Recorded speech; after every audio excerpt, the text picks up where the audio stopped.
A new study found bacteria in 35% of commercial tattoo and permanent makeup inks tested. This is from research conducted by the Food and Drug Administration.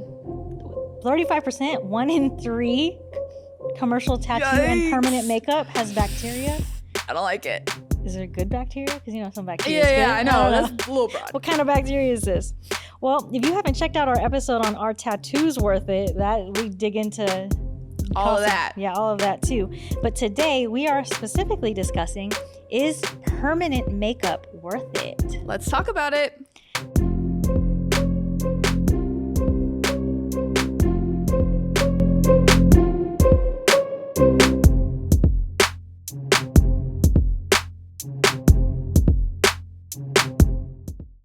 Welcome to Net with Lizzy and Lissa, where we analyze hidden costs and empower you to make your own damn decisions in life. Each episode covers a different facet of life, and at the end of each episode, we each give our takes on whether we think something is net positive or net negative. I'm Lizzy, a strategist and consultant with almost 20 years of experience in finance and investing. And I'm Lissa, a personal finance expert and a certified financial planner. We're best friends who talk about money and everything else. Is permanent makeup worth it? First up, running the numbers on permanent makeup. According to Allied Market Research, the average cost of a permanent makeup procedure is $200 to $800, with the most popular procedure reported as eyebrow tattooing. And permanent makeup doesn't mean permanent forever. The average annual spending on touch-ups is $300. Yeah, that sounds about right. Yeah. In 2023, there was a 40% increase in the demand for microblading and a 40% increase in a demand for lip blush. Damn. Yeah. It's big. An increase. Yeah. What happened in 2023? Right? Everybody wants I think this like now. Awareness? Maybe just awareness. Yeah. There was a 50% increase in demand for scalp micropigmentation, which is typically associated with men and male pattern baldness. I did not know about that one. Well, we all know there's more to life than numbers, so let's talk about it. Is permanent makeup worth it? All right, Lise. What do I have? What do you have? What you got? Okay. Well, I have stories for everything that I have. The only permanent makeup I think I have is my brows. These are ombre powder brows that I got for $150. Hey, because I took the risk to let a budding brow tech, I don't know what they're called, eyebrow artist, brow tattoo person and friend do it, me as like one of her first people. And it worked out. Was it something that you wanted anyway, regardless, or did she come to you and suggest it? I think she came to me and suggested it because I didn't.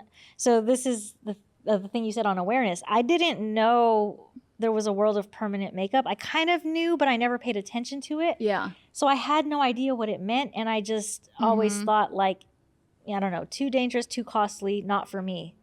I used to do that a lot in my 20s when it came to like investing, stock market. Sure, not for me, right? Like permanent makeup, not for me. It's just something I always ignored. Right. Until I didn't. And then when I discovered it, I'm like, oh, shoot. Lots of benefits here. I like it. I don't have to. So when I used to have to fill in my own brows, they would always be crooked. Like one would always be, oh no, this one's darker. I got to take some off on this side, or just keep like putting on makeup until all of a sudden. Yeah, then they get like real dark. Yeah. If you see old pictures. Take some finesse. When we used to go out like to the club and stuff, like. To be fair, that was the style. Like 2016, true, it was. True. It was a little different. Yeah. But yeah. So anyway, so that's what I have on my brows. I think that's it. I don't think lashes count. Yeah, lashes are like not permanent. They're like not even semi-permanent. No, they're just like another different beauty beauty service. Yeah. So what about you? So I recently did my brows. They're nano brows. And I similarly had been aware of it for a while. Like microblading in particular, nano brows are like the evolution of microblading. Well, yeah, explain what it is. I don't totally know because I went in for microblading. Yeah, and they convinced which you is to do more nano? So microblading is like individual strokes. Yeah. And in the examples I was looking at, a lot of people get the powder brows like you have. And I thought that's what I wanted. And then when I looked at the examples, I didn't want that look for me. I think because in the examples I saw, it looked more like makeup. Yeah. And I didn't want mine to look like makeup. I just wanted them to look like I had fuller natural brows because I am a victim of having over plucked the fuck out of them in early 2000s and they never grew back. And I would, every time I did my makeup, do my brows, even if I wear very little makeup. Which, to be fair, I don't wear makeup that often, but I always did my brows because I think they really shape your face. And so anyway, I was aware of microblading first. My sister-in-law got it and it was great. But for whatever reason, I just like, oh, that sounds interesting. I'm intrigued and never thought more about it. And I think I also just assumed it was expensive. Yeah. Or my relationship to the cost and what I perceived as expensive was different then. Yeah. And I just got them kind of on a whim. Yeah, you said it one day and I was like, oh, Liz? I don't know what happened. I might have just seen an Instagram ad. Or no, first I had asked you about it. Yeah. I have no idea what sparked that. Oh, yeah. I asked you if you had done it, or I think I didn't know. Maybe you told me you did your brows because I said they looked great. And you told me and I was like, oh, I should look into that. And I reached out to our mutual friend. She's not doing them anymore. Okay. And then a couple months later, it like just came up. And so then I looked for a place and I just booked it. And so mine were like a year-end special. So I think it was like $600, but normally $800. Do you know the touch-up schedule, like when you might have to touch it up again? So that cost included a 6-week touch-up, which I got a couple weeks ago. And then they say every 2 years. And so for whatever reason, when I thought of it this time, I was like, oh, for that length of time having it doesn't feel that expensive. And I had just sold my house, so I had disposable income. So I was like, yeah, sure, why not? Yeah. I am mad I didn't do it sooner. I am so mad. I love it. Yeah. And because I haven't ever done lashes, which I will equate from my perception in the sense that they make you look done or more done than like natural. Then like it like you have said you don't wear eye makeup now that you have lashes. That's kind of how I feel more with brows of like, oh, I get it. You automatically look polished or more done than you do without it. Right. Even when you're makeup free. And so that's been like the game changer for me. The funny part for me is when we had our mutual friend do it, I actually don't think she was heavy-handed with the tattooing at all, but I've not had to touch it up. It's been 5 years. Wow. And like every time in my head I have to touch it up. I mean, they look great. Right. Yeah. That's what everyone says. And like I'll go get my eyebrows waxed. They'll like clean it up around it, and I'll be like, oh yeah, I think I have to get them touched up soon, like my ombre, because I just know in my head you're supposed to touch it up every few years. And they're like, no, you don't. And I'm like, oh, so maybe it was the perfect amount of tattoo that it wasn't too much, but it doesn't need to be touched up. Yeah, maybe. I mean, they look fantastic. They look fine, still. and they look they're natural, so I like it. So, okay, so that's brows.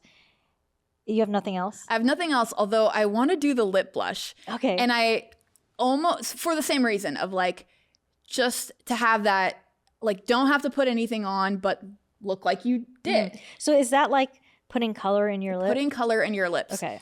Now, I was very enthusiastic about doing it when I went for my touch-up, and I was like, oh, maybe I'll book it that same day. Yeah. My hesitation, I asked her because you have a wedding coming up. Oh, yeah. I was like, will it peel, whatever. She said it'd be fine.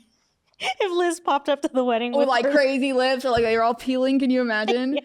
But then I looked at the examples and I didn't love them. And the hard thing is, here in LA in particular, so many women have lip fillers that I don't know if it was the blush that made it look like they had lip fillers or if they already did. Yeah. And so a lot of them had that like duck lip look that I don't like. I just want my natural lips with color. But they can do like contouring, they can do like liner, all kinds of stuff. Yeah. So that's the only reason I've hesitated is like I want to make sure I like the way it turns out. Yeah. You know what? I just don't think of other things to do. Like you can also put actual blush on your face, right? I think so, yeah. Right? And then there's lip blush. Yeah, like my lips kind of bother me.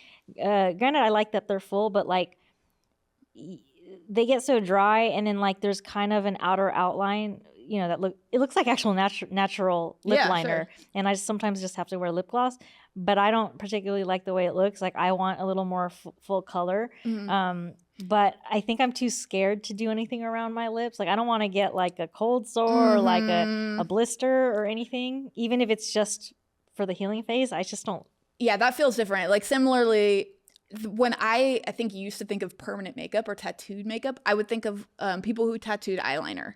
And those were like actual tattoos. Yeah. Like, and it's like tattoos. Yeah. And it's like, so. It's on your eyes. Yeah. It's on your eyes. And so difficult. Yeah. Like, I would never. So close to your eye. So close to your eyes. That freaks me out. And also, if you've ever had a black ink tattoo, it turns blue. Yeah. Like it doesn't stay black. Yeah. But yeah, some people do freckles. They get freckles tattooed on, which is just so interesting. Like beauty norms as they evolve. I think freckles are so cute, but like that's become a thing people want. So what are your thoughts overall on, so like obviously there's benefits to like, you don't have to do your brows. I said, I don't have to draw mine in. And if you did the lip blush, you don't gotta buy lipsticks and use lipstick very often. And it's just easier. So what, from the perspective of like whether or not this is okay and normal, like this industry, like how do you feel about that? Like, is this okay? Really interesting. My feelings have evolved so much. We talked a lot about this on our beauty services episode, which was one of our first episodes, where, and this I think relates to my attitude around it. I always had this value around being like low maintenance. And that's ingrained for a lot of reasons that go far beyond just physical appearance. But that was like kind of a badge of honor, even though I also would wear makeup or dress up. I think I had this like inherent looking down on people who did a lot of services. And not only has that changed and my relationship to money changed, incidentally, it actually feels more low maintenance. Yeah. Like the thing I love about it is that I get the benefits of having a certain look without having to do anything. Right, exactly. That's the reason I like it. That's how I feel, and so I didn't expect that. Like I think I thought, oh, if I did one of those things, it's going to make me a certain kind of person, which is fucking stupid. It's so dumb. But it actually just like makes it nice. Yeah. And I can have that feeling, you know, I have an interesting relationship with physical appearance as it relates to like being polished or people perceive you differently and is that okay? And not liking that or wanting to rebel against that. You're expected to look a certain way. And is it okay to like that? You know? So I think that's where it's complicated. But I think the thing I like is I still look like me. I look like a maintained version, you know, and I don't have to do anything. Yeah. I like that too. I think about that because I'm very much like you. So I recently did my hair and makeup trial for the wedding. And I want all the glam, but I'm like, but I still want to look like me, right? It's so ingrained that like, but it has to kind of look almost natural and flawless. Right. Even though like I just am naturally this even way. Though we know damn sure like that's not what I look like when I woke up this morning, right? Like it's glam. So I have that with that relationship too. I wouldn't say that that's what's prevented me from doing stuff on my face. So much as other reasons like fear of for sure. The pain and healing. But I will say that's kind of my thinking for things like getting like a boob job or like definitely a BBL. Same. Like I wouldn't do those for the reason that like I still want to look and feel like me. So I don't know if that's something I'm holding on to for the wrong reasons or right reasons, but that's kind of how I feel about it. But when it comes to permanent makeup, for me, number one is safety, right? What's that stat? The bacteria? That scares I know, that freaked me out. I don't like that. So, I don't like that one bit. Yeah, I think I need to learn more about bacteria in general in life. Yeah. Because bacteria is crazy. Yeah, and is that like when they when you watch them pull the needle out of the sterilized thing? Yeah. Or is that like just some haphazard little place? Yeah, I need more. Because like I see my clean needles. Right. But are those still contaminated? Bacteria is everywhere, right? Yeah. Like, so it's like, is it bacteria that's going to actually do anything to you? Or is it just that there's bacteria present because bacteria is almost everywhere? I don't know. Right. But that's from the FDA, right? Yeah, I think that was the first stat from the FDA. They said bacteria in 35% of commercial tattoo and permanent makeup inks. Yikes. So in the ink. So that's what scares me the most about anything beauty related and permanent makeup is the safety of it. Like you said, needles too close to my eyes. I even felt that the brow one was kind of scary, but it's not on your eye. Yeah. That's why sometimes it used to scare me when I first started getting lashes. But if you get a really good lash tech, they know how to like do it. Yeah, like there's some, they used to have infomercials for it, for this lash, like a serum to make them grow, and it darkens them. But one of the side effects is like if you have light eyes, it can turn them brown. And be like, never would I put that near my eyes. Like, hell no. And then like the ability to reverse it, right? I felt like for brows, like you could kind of work around it. Yeah. As long as they didn't like overline or something. But like for blush or like, there's some things I feel like you can't really reverse. I think I have that feeling around blush as well. And I like when I wear makeup, blush is important to me. But I would be like, because like when I work out, my face gets all red. So is it going to be like double red? Yeah. You know, there's just things I don't totally want to mess with. Yeah. Interestingly, like this made me think though, I want to do lip blush kind of back to that. Like, I think I get so like ingrained in my day and what I have going on that I just don't even like think about. Yeah. I have 9 million lipsticks. It's probably the thing I buy most. Yeah. And I just like forget. Yeah. And not that I don't want to have that effect. I just don't even think about it. So that benefit, I think, is... Do you throw away lipsticks? How long do you keep them? I have no idea how long. I definitely do. Speaking of bacteria. Speaking of bacteria, Lord. So I get given so much makeup and so many miscellaneous beauty products for various reasons, like friends who worked in the industry, clients... I have bins and I've gone through them and like, I just don't need this stuff. Because the amount of makeup I use, I have one palette, one blush, a set of bright, like what I actually use is very minimal. So I clean it out regularly, but I do have a whole bin since I just moved that I haven't used in over a year because it was in storage and I'm like, I should just toss this shit. But on that, I think when I initially thought about getting my brows done, I made it a financial decision as well as a convenience and thing. But then after that, the financial part mattered less to me. One, I got these on sale. Yeah. But I would think to myself that like, because I have those done, I don't have to buy brow, what do you call it? I don't even know what it's called anymore. Pencil or powder. Pencil, like a brow, a pencil. Gel, whatever. But in reality, like buying a pencil to fill in your brows can last you a really long time, right? Yeah, for me, like, because I would use a pencil.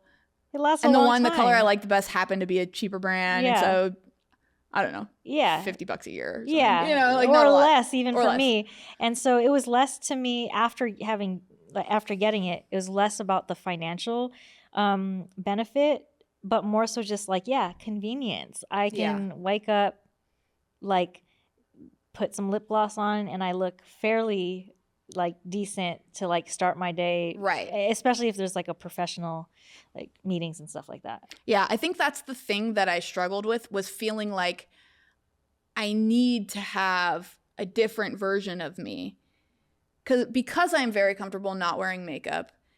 And I think that's a positive thing to like your face without makeup. That's, probably a good thing overall.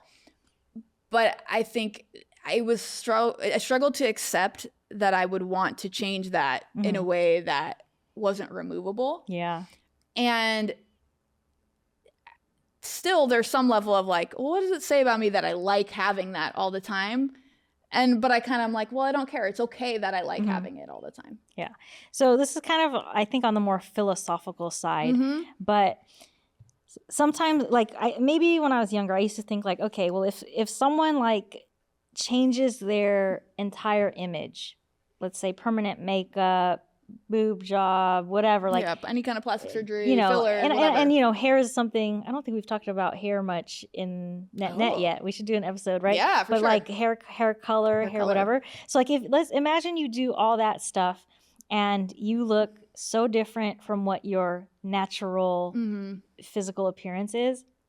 Like, from a philosophical perspective, one, do you think there's any anything wrong with that? Is that bad? Is that good? And then also, how funny, not funny, but like, what if it's like you look so different than what your natural biological look is?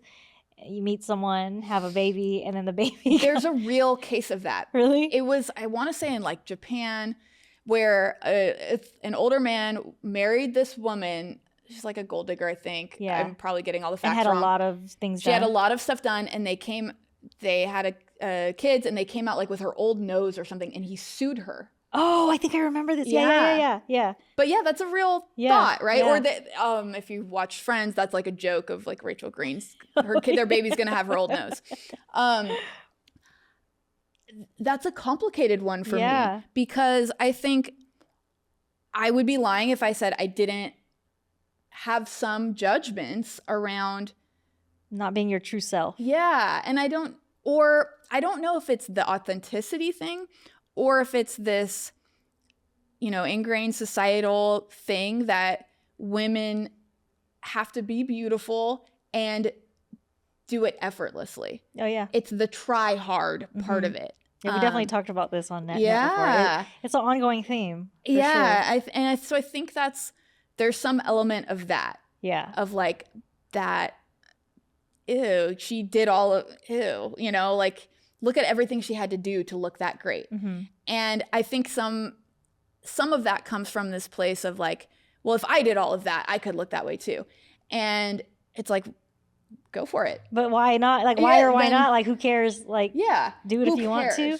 Yeah. But you see that a lot, like, they're not beautiful, they're just rich. Yeah. Or I think frankly, the Kardashians get a lot of that judgment because people suspect they've had various amounts of work done or beauty services or maintenance. Like Kylie Jenner in particular looks a lot different than she did when she was a kid. Yeah. That I always wonder that, like, let's say you're a super, super rich celebrity and you've done some work because why? Because you can afford it, to do it safe and easy and, make yourself look like however you want. And then, people will have, like, the internet will flood with before and after pictures and all the things you did. And there'll be a lot of shame around changing your appearance.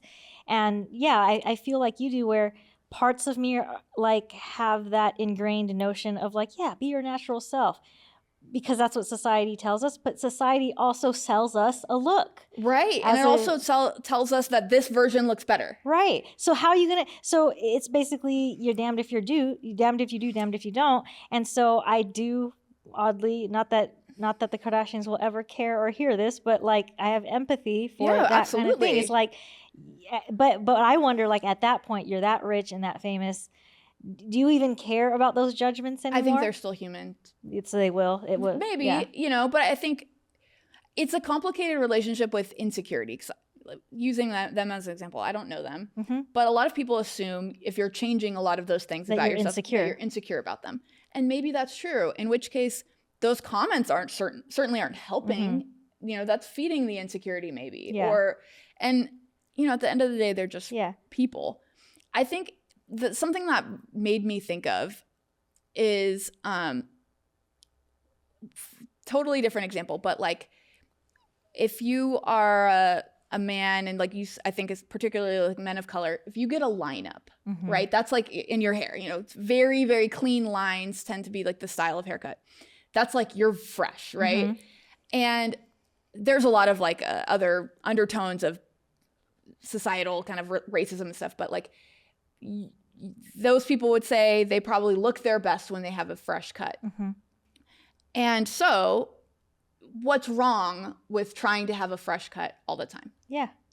Nothing. Right. Because that's when you look your best. But I think there's still some level for me personally in my own version of that, of like some negative thing about it. Yeah. I can't pinpoint it either, because for the most part, I think the older I get and the more like open I am to like, you know, let people live and let live. Yeah. Is like, cool, whatever works for you, go ahead and do it. And then for me, I think I'm at a point where I can own my insecurities. And I think we all have insecurities, right? I think a lot of people, because it's an insecurity, by nature, it's hard to admit that insecurity because you're insecure about it. But I don't know. I think I'm at a point where I can own my insecurities. Like, yeah, I'm insecure about my uneven eyebrows, so I'm gonna go get them powder brows, right? Like, or yeah, I'm insecure about like this little bit of belly fat, so I don't know, can I try like cryotherapy, or let me just like, all right, let me work out more because I'm very insecure about it, but I can own it. Right. And I hate the bits and parts of it that are the reasons I feel insecure, both from in my own brain or from society or from different messages I've been fed. But I feel in control in that arena, right? Where I'm choosing to do these brows because of that reason. I'm choosing to do other beauty services because of that reason. Yeah. So I not the same thing, but the way I relate to that most is that I bite my nails, and it is like a psychological disorder. It's called a body focused repetitive behavior. It's part of ADHD. It's related to OCD. It is a compulsion. And it happens when I'm bored, when I'm not fully occupied. A lot of people have misconceptions around it. I've gone through some periods of my life where I've been able to stop, but it is hard. It is really, really hard. Mm-hmm. And even when I'm doing it, I will be like, I know I shouldn't do this because I don't like the way it looks. Yeah. And it's like I cannot stop. Mm-hmm. So I've gone back and forth with wearing acrylic nails, sometimes because I played sports, right? So that made it challenging. Yeah. They'd break or whatever.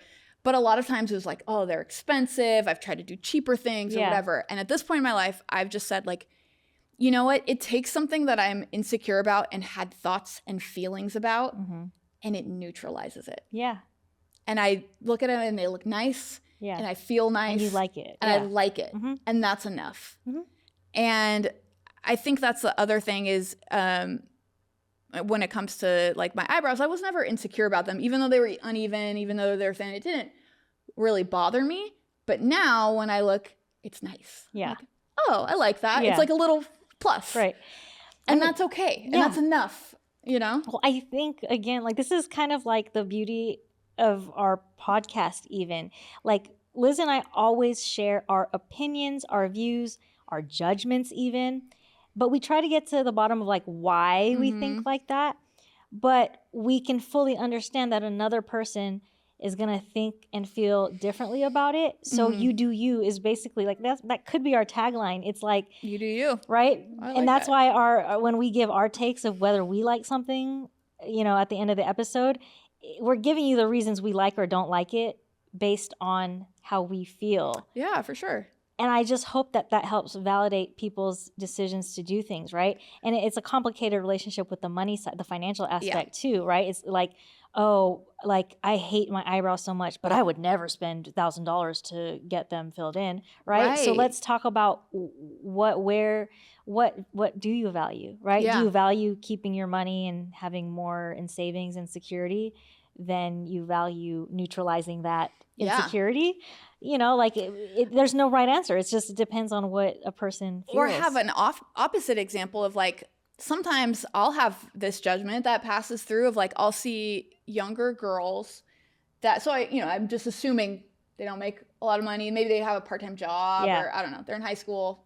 Who knows what their parents make, that have nails and lashes and all these services. And I'm like, damn. Or, but the justification that you're allowed to spend that money on mm-hmm. yourself, even if it means Yeah. you're sacrificing in other areas. Yeah. And, you know, you don't want to go into debt Mm-hmm. for beauty services. For sure. But it's okay to spend that on yourself if you want to. Yeah. No, and I think that's important to point out, because I struggle when I deal with clients who, you know, I think there's a balance, right? I want people to have some amounts of joy in their budget, even if things are tight right now, because if you can't put something in your budget that's for you, that makes you happy, it's going to be harder to stick to it and stay the course.